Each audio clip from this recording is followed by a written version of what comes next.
अस्सलाम वालेकुम। अच्छा, हमने अपने फर्स्ट लेक्चर में देखा था ब्रीथिंग क्या होती है।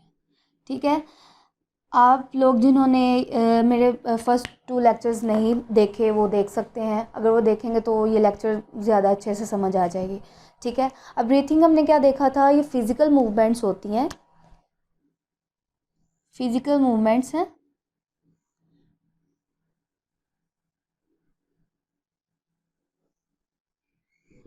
फिज़िकल मूवमेंट्स क्यों? ताकि गैसेस एक्सचेंज हो सके। ठीक है, physical movement that are associated with the gases exchange are called breathing. ठीक है, अब इसके अंदर 2 फेजेस आती हैं ब्रीथिंग की। ठीक है, इसकी फेजेस क्या हैं? 2 फेजेस होती हैं इसकी।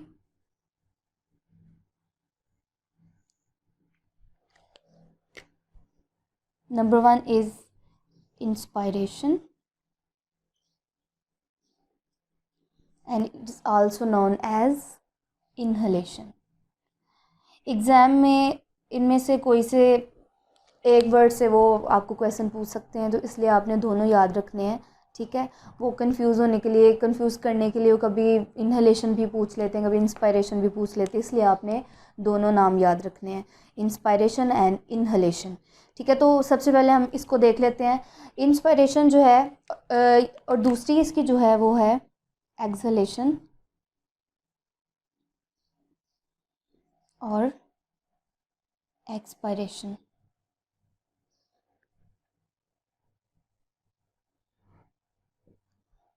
ठीक है, तो अब चलते हैं इनकी डिटेल की तरफ। इंस्पायरेशन की तरफ पहले चलते हैं। इंस्पायरेशन मेन ऑक्सीजन को अंदर लेके आना है हमने। ठीक है, तो इंस्पायरेशन के दौरान क्या होता है, जब हम हवा अंदर इनहेल करते हैं, अंदर लेके जाते हैं, तो क्या होता है कि जो हमारे रिब मसल्स हैं, ठीक है, वो कंट्रैक्ट होते हैं। अब कंट्रैक्ट होने के नतीजे में जो रिब्स हैं वो ऊपर को उठती हैं।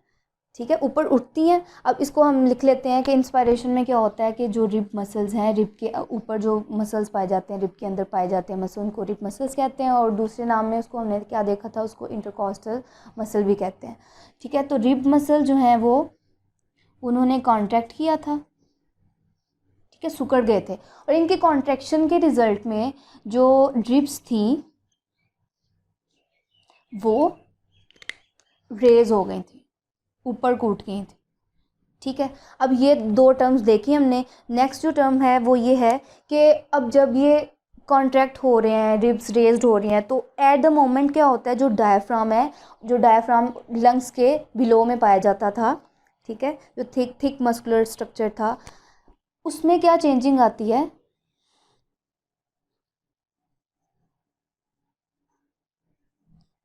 ये भी कॉन्ट्रैक्ट करता है। ठीक है, और कॉन्ट्रैक्ट होने के रिजल्ट में ये लोअर हो जाता है। ठीक है, अगर इसकी मैं आपको एक रफ़ स्ट्रक्चर इसका बताऊं, तो इसमें क्या हो सकता है कि मसलन जो हमारी ये थी रिब्स थी, ठीक है, ये कॉन्ट्रैक्ट हुई हैं। ठीक है, ये ऊपर को उठ गई हैं, ऊपर को। ठीक है, और जो इसके नीचे डायफ्राम पाया जाता था, वो जब डायफ्राम नॉर्मल कंडीशन में होता है तो इसका स्ट्रक्चर होता है डोम लाइक। ठीक है, जब वो रिलैक्स कंडीशन में होता है। ठीक है, तो अब जब इसने कॉन्ट्रैक्ट होना है तो ये लोअर हो जाता है, थोड़ी सी इसकी स्ट्रक्चर लोअर हो जाती है। तो इसको हम देख लेते, ये थोड़ा सा लोअर हो गया। जब इंस्पायरेशन होती है, जब इनहलेशन का प्रोसेस चल रहा होता है, तो जो डायफ्राम है वो लोअर हो जाता है।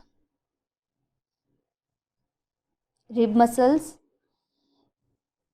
ये कॉन्ट्रैक्ट हुई थी। ठीक है, और जो डायफ्राम है वो लोअर हुआ। रिब मसल रेज हुई और डायफ्राम लोअर हुआ। इसका मतलब क्या है कि इसकी अब यहाँ पर चेस्ट कैविटी है, ठीक है, रिब मसल और डायफ्राम के दरमियान। अब जब ये भी देखें, मेरे हैंड की मूवमेंट देखें, रिब मसल ऊपर को हुई है, रेज हो गई है। ठीक है, और जो डायफ्राम था वो इस तरफ नीचे को हो गया। इसका मतलब क्या है, जो दरमियान में चेस्ट कैविटी है वो इंक्रीज़ हो गया है, जो चेस्ट का खला है वो ज़्यादा इंक्रीज़ हो गया है। ठीक है। तो इसका मतलब क्या हुआ कि जो ये मूवमेंट्स हैं इन्होंने क्या किया, जो थोरेसिक कैविटी का एरिया था उसको इंक्रीज़ कर दिया। अब जो चेस्ट कैविटी के एरिया में इंक्रीज़ हुआ है, इसके रिज़ल्ट में क्या होता है कि इसका क्या इफ़ेक्ट होता है लंग्स पर, इसको देखते हैं। हमने देखा जो थोरेसिक कैविटी में एरिया था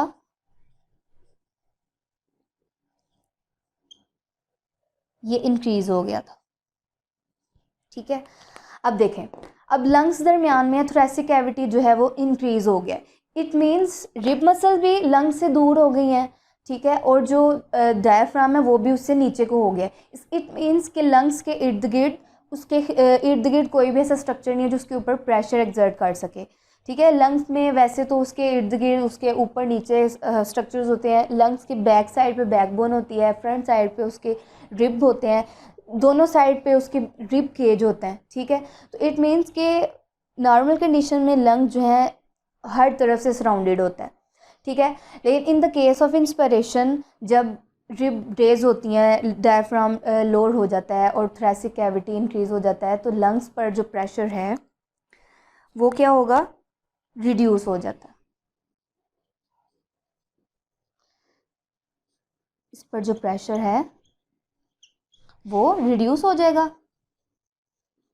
क्योंकि सारे स्ट्रक्चर जो हैं वो तो दूर दूर हो गए हैं उससे, ठीक है, क्योंकि उसने अब रिलैक्स करना है, उसने एक्सपैंड करना है, तो इसलिए उसकी जो स्ट्रक्चर्स हैं उसको थोड़ा दूर होना चाहिए। अच्छा, अब क्या होगा लंग्स के अंदर, अगर मैं इसको रफ सा स्ट्रक्चर इसका बताऊं, मसलन ये हम एक लंग को कंसीडर कर लेते हैं, ठीक है।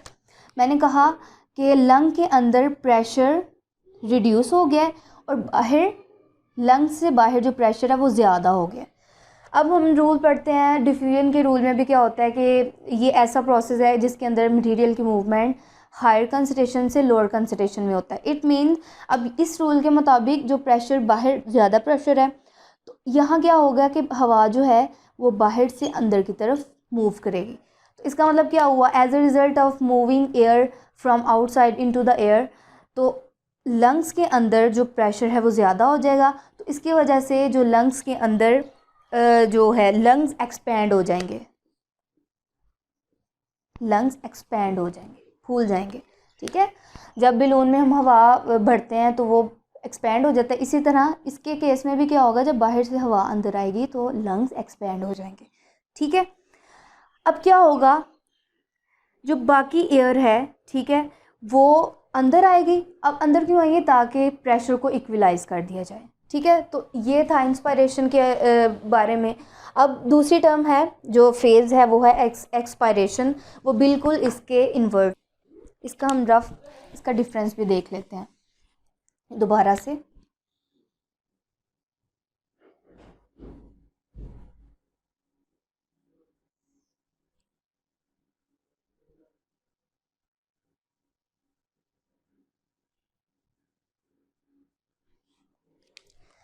फर्स्ट पॉइंट क्या था,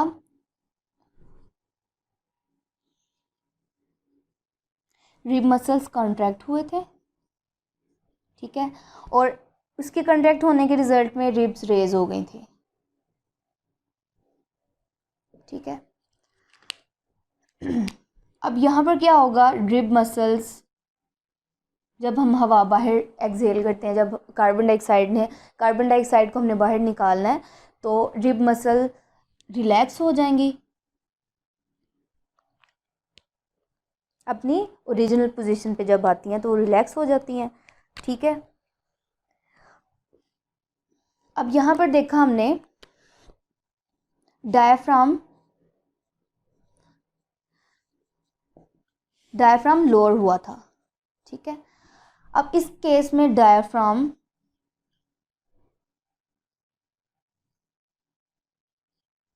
ये रेज हो जाएगा। अब देखें, रिब मसल्स रिलैक्स हुए हैं, ठीक है, रिलैक्स हुए हैं, इस साइड पे आए हैं, और डायफ्राम भी वो भी रेज हुआ है। इट मीन्स मैं यहाँ से आपको बताती हूँ, रिब मसल जो थे मसलन वो अपनी नॉर्मल पोजीशन पे आ गए, ठीक है, और यहाँ पर जो डायफ्राम था वो भी रेज, अब उसने डोम लाइक स्ट्रक्चर में आ जाना है अपनी ओरिजिनल पोजीशन में। अब पिछले केस में देखें इंस्पायरेशन में हमने देखा कि ये जो थोरेसिक कैविटी का एरिया था वो एक्सपेंड हो गया था, ज़्यादा इंक्रीज़ हो गया था। अब यहाँ पर देखें बिल्कुल थोड़ा सा एरिया है, ठीक है। अब इसके रिज़ल्ट में जब एरिया बहुत कम हो जाता है तो लंग्स के ऊपर प्रेशर ज़्यादा हो जाता है, ठीक है। अब ज़्यादा होगा इट मीन्स कि डायफ्राम और ऊपर से रिब्स ने उसको क्या करना है, अंदर की तरफ पिंच करना है ताकि उसमें से हवा को बाहर निकेल दिया जाए, उसको एक्सपेल आउट कर दिया जाता है, ठीक है। तो ये था हमारा आज का टॉपिक। उसमें हमने देखा कि इंस्पायरेशन के रिजल्ट में क्या होता है, रिब मसल कॉन्ट्रैक्ट होते हैं, रिब रेज हो जाते हैं और डायफ्राम लोअर हो जाता है, ठीक है। लंग्स के अंदर प्रेशर कम हो जाता है जिसकी वजह से बाहर से हवा अंदर आ जाती है, एक्सपैंड हो जाता है, ठीक है। यही हमारा मकसद था। इंस्पायरेशन में हमने उसके अंदर ऑक्सीजन को लेके जाना होता है जिस्म के अंदर, लंग्स के अंदर दिया, ठीक है। तो इन दोनों इंस्पायरेशन और एक्सपायरेशन ने दोनों फेजेस ने मिलकर ब्रीथिंग का प्रोसेस, ब्रीथिंग का मैकेनिज़्म को कंप्लीट आउट किया, ठीक है। उसके बाद यहाँ पर एक MCQs है। ह्यूमंस नॉर्मल कंडीशन में, मतलब जब वो रिलैक्स कंडीशन में होते हैं तो वो 1 मिनट में 16 to 20 टाइम्स ब्रीथ करते हैं इन 1 मिनट, ठीक है। 1 मिनट में वो under normal condition human 1 minute के अंदर 16 to 20 टाइम्स ब्रीथ करते हैं, ठीक है। अब हमने इसको कंपेयर करना है कि जब वो हार्ड एक्सरसाइज कर रहा हो या भाग के आया हो तो फिर क्या होगा अंडर हार्ड एक्सरसाइज। उस केस में क्या होता है, इसकी ब्रीथिंग रेट हम देखते हैं जब हम भाग के आते हैं, एक्सरसाइज करते हैं, हार्ड एक्सरसाइज करते हैं तो हमारी जो रेट है सांस हम बहुत तेज़ी से लेना शुरू कर देते हैं। तो इसका ये क्यों है, ऐसा होता है, तो हमने ये देखना है कि जब एक्सरसाइज हम करते हैं तो ऐसा क्यों होता है, ठीक है। तो इस केस में जब हम ब्रीथिंग करते हैं, हार्ड फिज़िकल वर्क्स करते हैं, एक्टिविटीज़ करते हैं तो उसमें जो हमारी ब्रीथिंग रेट है वो इंक्रीज़ हो जाती है up to 30 to 40 times in 1 minute, ठीक है। तो देखें डबल हो गई है, नॉर्मल में वो 16 to 20 टाइम्स थी और जब फिज़िकल एक्टिविटीज़ में वो डबल हो गई, 30 to 40 टाइम्स हो गई, ठीक है। अब हम देखते हैं इसकी रीज़न क्या है। वाई ब्रीथिंग रेट, यहाँ पर क्वेश्चन भी आता है, ये बहुत इंपॉर्टेंट है। Why breathing rate increase during hard physical works. अच्छा देख, जब हम कोई हार्ड जॉब कर रहे होते हैं या कोई एक्सरसाइज वगैरह कर रहे होते हैं तो क्या होता है, जो हमारे मसल सेल्स हैं, ठीक है, मसल भी तो हमारे अंदर शामिल होते हैं ना एक्टिविटीज़ में। मसल सेल जो हैं वो सेलुलर रेस्पिरेशन करना शुरू कर देते हैं, ठीक है। सेलुलर रेस्पिरेशन क्या थी, हमने फर्स्ट लेक्चर में देखा। रेस्पिरेशन क्या होती है, फूड ऑक्सीजन की प्रेजेंस में टूटती है और इसके रिजल्ट में कार्बन डाइऑक्साइड, वाटर और एनर्जी रिलीज होती है, ठीक है। अब यहाँ पर हमारा जो कंसर्न है वो इस चीज़ से है, कार्बन डाइऑक्साइड। अब देखिए मसल सेल जब हम एक्सरसाइज करते हैं तो मसल सेल जो है वो सेलुलर रेस्पिरेशन करना शुरू कर देते हैं। अब सेलुलर रेस्पिरेशन के रिजल्ट में कार्बन डाइऑक्साइड पैदा होती है। अब जब कार्बन डाइऑक्साइड पैदा होती है इसका मतलब क्या है कि हमारा जो हमारी बॉडी, हमारे मसल सेल्स हैं वो कार्बन डाइऑक्साइड की प्रोडक्शन करना शुरू कर देते हैं पहले से भी ज़्यादा। अब जब कार्बन डाइऑक्साइड जो है, ये वाली कार्बन डाइऑक्साइड है जो मसल सेल ने सेलुलर रेस्पिरेशन के रिज़ल्ट में पैदा की है, प्रोड्यूस की है, वो हमारे रेस्पिरेटरी कार्बन डाइऑक्साइड जो प्रोड्यूस हुई है वो हमारे ब्लड में शामिल होना शुरू हो जाती है, ठीक है, हमारे ब्लड में शामिल होना शुरू कर देती है। तो अब क्या होता है कि जो हमारे नॉर्मल कंसंट्रेशन में क्या होता है कि कार्बन डाइऑक्साइड जब पैदा होती है, उसकी प्रोडक्शन होती है तो वो हमारे रेस्पिरेटरी सेंटर, ब्रेन के जो रेस्पिरेटरी सेंटर है उसको मैसेज देता है कि इसको बाहर एक्सहेल कर दिया जाए, ठीक है। अब क्या होता है जब उसकी कंसंट्रेशन मज़ीद बढ़ जाती है तो रेस्पिरेटरी सेंटर रिब मसल्स को मैसेज देता है। अब देखें, हम देखते हैं जब मसल सेल्स को मैसेज पहुंचता है,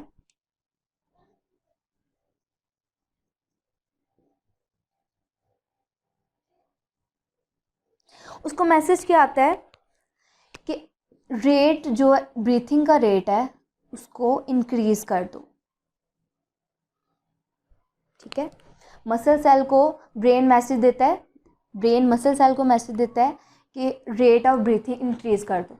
अब आपको पता है ब्रीथिंग के केस में क्या होता है, हम ऑक्सीजन अंदर लेके जाते हैं और कार्बन डाइऑक्साइड को बाहर एक्सहेल कर देते हैं। तो एक्चुअली होना भी यही यहाँ पे यही है कि ब्रीथिंग का जब रेट बढ़ जाता है तो ज़्यादा से ज़्यादा कार्बन डाइऑक्साइड को हम बाहर एक्सहेल कर देते हैं। ठीक है, और ज़्यादा से ज़्यादा ऑक्सीजन को हम इनहेल करना शुरू कर देते हैं।